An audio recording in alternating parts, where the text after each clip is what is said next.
What's good, YouTube? It's your boy D-Rep. Hey, today we're gonna be reacting to WWE feuds that went on forever. We already know feuds that went on forever, as far as like I don't know, just forever. Feuds that went on for a long time that were very important in the history of wrestling. I ain't even just gonna say WWE, just the history of wrestling because some of them carry on to other companies somewhat. But anyway, first time, trying to make sure I go ahead and hit that thumbs up and make sure y'all subscribe down below because your boy is almost at 4K and I can't get to 4K without you. So please make sure y'all subscribe. Hey man, without further ado, let me know what kind of feuds y'all think is gonna be in this. I personally think Randy and Triple H is definitely gonna be in here. The Rock and Stone Cold will be in here probably. Maybe Seth and Roman probably. I don't know. Let's find out though. I'm very curious what's gonna be in here. Feud in WWE works well. It should have the ability to go on without the fans becoming bored or frustrated with what they're seeing.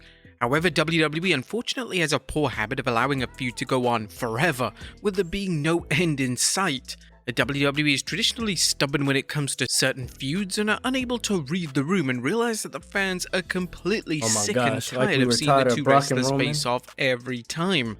Join us now as WrestleMania looks at 10 WWE feuds that went on forever. Be sure to subscribe and hit that notification bell for daily wrestling videos and follow us on Facebook for exclusive lists. Also check out our new channel, WrestleMania Shorts. Number 10, Randy Orton vs Triple H. When Randy Orton was unceremoniously booted out of Evolution in 2004, Triple H became his new arch rival. However, over time, WWE revisited the rivalry so many times that fans began to resent seeing the two legends face off. The two would have their primary rivalry between 2004 to 2005, and then it was revisited in 2007 and 2008. In 2008, fans had assumed that the rivalry had come to a dramatic end, but in 2009, they once again booked the two to face off, and they would collide in the main event of WrestleMania 25. The issue here was that WrestleMania 25 didn't signal the end to their rivalry, as in the summer of 2009, they were once again feuding, main eventing the Bash pay-per-view in the process. The feud should have been legendary, but WWE decided to revisit the feud so often that it quickly lost its luster. Number 9, Sheamus and Alberto Del Rio. One of Sheamus' main rivalries during his world title reign in 2012 was Alberto Del Rio. On paper, the two should have clicked, but WWE... I personally think Alberto Del Rio should come back. We just did a video, it wasn't today actually, it was a couple days ago, of Alberto Del Rio is in TNA. Is he still in TNA or Impact? Is he still there? Because that video looked like it was recent, and it looked like it was closer to modern day. So I think, is he in TNA? Or Impact, my bad. Impact. Because somebody in the past told me he was in jail. So I don't know.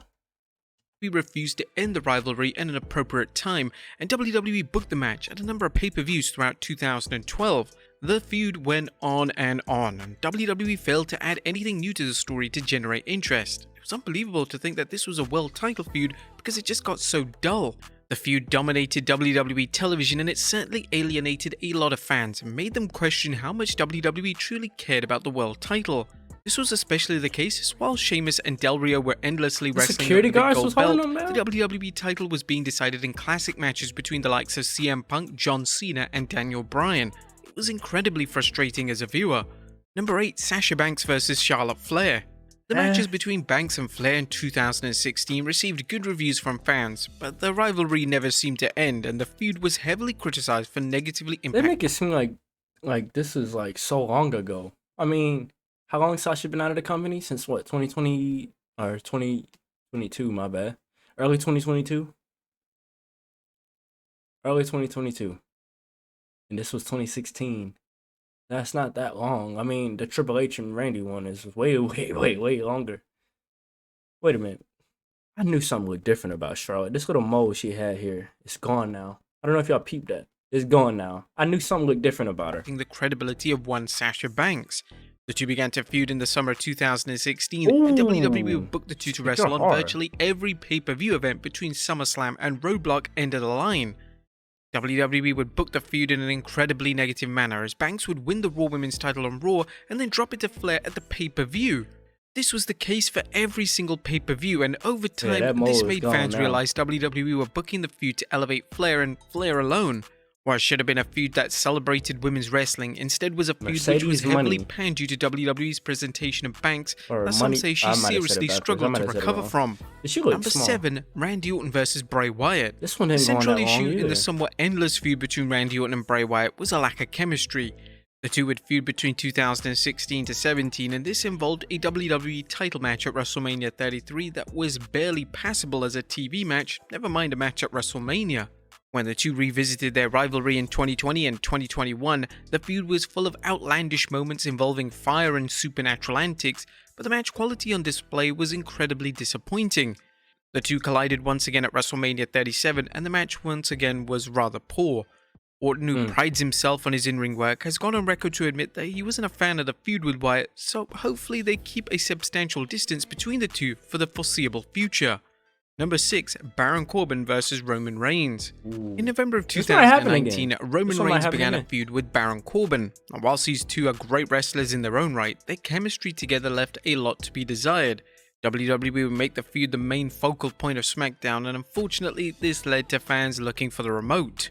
WWE implemented horrendously executed comedy into their feud, including segments involving dog food, making it clear that the feud was making Vince McMahon laugh, and that's why it was dragging on forever. Corbin would defeat Reigns in a TLC match at the TLC pay-per-view, making Corbin the last man to date to pin Reigns in a 1v1 match. He did say that. This should have signaled the end of the feud, but it continued on throughout early 2020, with the matches seemingly getting considerably worse and the feud getting even more ridiculous. Face. Number 5, Jerry Lawler vs Michael Cole. Oh my god. One of the feuds that took up a ton of TV time on the road to WrestleMania 27 was the feud between Lawler and Michael Cole. Cole was now a villainous announcer, and he was set to face Lawler at WrestleMania 27 in Lawler's first and only WrestleMania match to date. Wow. To say that the fans loathed this feud would be an understatement. But fans were willing to accept the feud as long as it ended at Mania, and fans were happy to see Stone Cold Steve Austin involved, who acted as the guest referee in the match. However, after their awful encounter was over, WWE did the unthinkable. They continued the feud. This came after McMahon had told Cole that his match with Lawler was the worst thing he's ever seen. WWE would book 2 more pay-per-view matches between the two, including a Kiss My Foot match at the Over the Limit pay-per-view.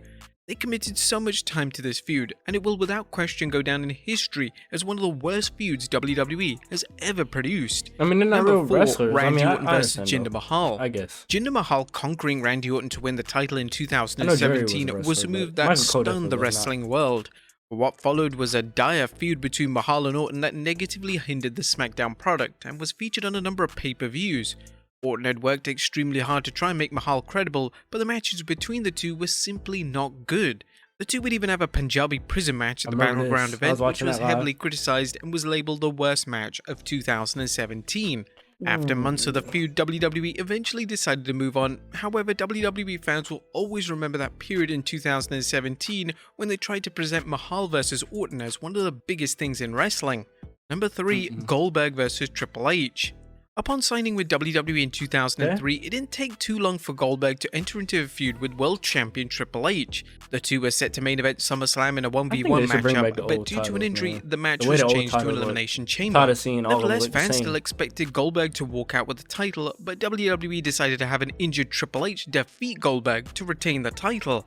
Some fans pinpoint this as the moment where Goldberg's initial WWE run fell apart, but they did attempt to fix their mistake the next month when Goldberg defeated Triple H to win the gold. The feud went on and on for months, and it was clear that WWE had a lack of trust in Goldberg for being the top guy and were adamant on getting the gold back on the game. In a controversial move, the two would main event the 2003 Survivor Series pay-per-view in arguably the worst match on the show. It was a dull slog that didn't warrant a main event spot. The feud was just never ending, and fans wanted WWE to move on as quickly as possible. When the two would face off one final time in a triple threat match involving Kane at the Armageddon pay-per-view, this finally brought the feud to a close, and Triple H was now on top, making Goldberg's world title reign a complete dud. Number 2, Brock Lesnar vs Roman Reigns. Oh my gosh, this should be number 1. WWE loves to act like the rivalry between Lesnar and Reigns is up there with the most iconic feuds in history. Definitely not. However, bro. that simply isn't the case. The feud between the two started in 2015, and the two would have a well-received main event match at WrestleMania 31, which involved Seth Rollins cashing in the Money in the Bank briefcase. And then in 2018, they would revisit the feud and have the two wrestle in one of the worst main events in WrestleMania history at WrestleMania 34. The backlash was so bad to this match that the crowd turned on both men. Oh. Lesnar was so frustrated with how the match went that he threw his title belt at Vince McMahon backstage.